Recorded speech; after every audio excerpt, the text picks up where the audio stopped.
Ben Love, editor of Tiger Rag, continuing Tiger Rag and BBI's coverage of Mississippi State versus LSU. We'll turn our attention now when LSU's defense is on the field, taking on what's really a pretty potent Mississippi State offense.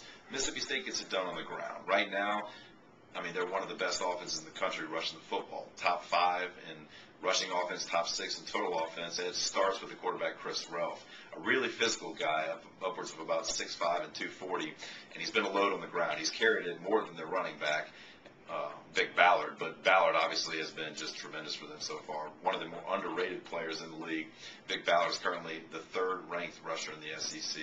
He's been ripping off long runs so far, averaging about 9.5 yards a carry versus Memphis and Auburn. So Ballard and Ralph obviously form a pretty potent 1-2 combo in the backfield. But what Mississippi State has up front, or what they don't have, may be a pretty big part of this game. At left tackle, James Carman sustained a pretty bad injury against Auburn, was seen on the sidelines on crutches in the second half. If he's not able to go and he's a senior, Blake Clausell will be the guy that steps in there, a sophomore. All indications are that's going to happen. I don't know if he's going to be back from an injury that had him on crutches, and Dan Mullen hasn't said he'll be back yet. Quentin Salisbury, the center, also had injuries. He had a sprained knee issue. Dan Mullen said that he likely will be back.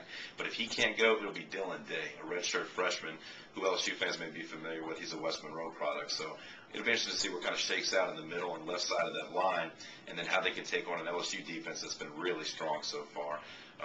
Where the questions will remain for LSU, and they'll have to step up and answer in this game, are going to be a linebacker. It'll be interesting to see whether they're pushed into more of a 4-3 because of how much Mississippi State's going to be able to run it and how much they may try to pound it in the middle, or if Dan Mullen continues to spread the offense out, are they able to run the nickel?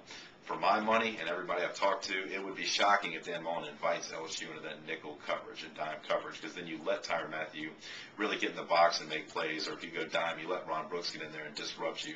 So with that said, look for Dan Mullen to probably run some more, maybe either double tight sets, a tight end and an H-back, something like that, to really entice LSU to run a 4-3. Because when they do that, you're likely to have Kevin Minter in the middle, who started both games and has played fairly well.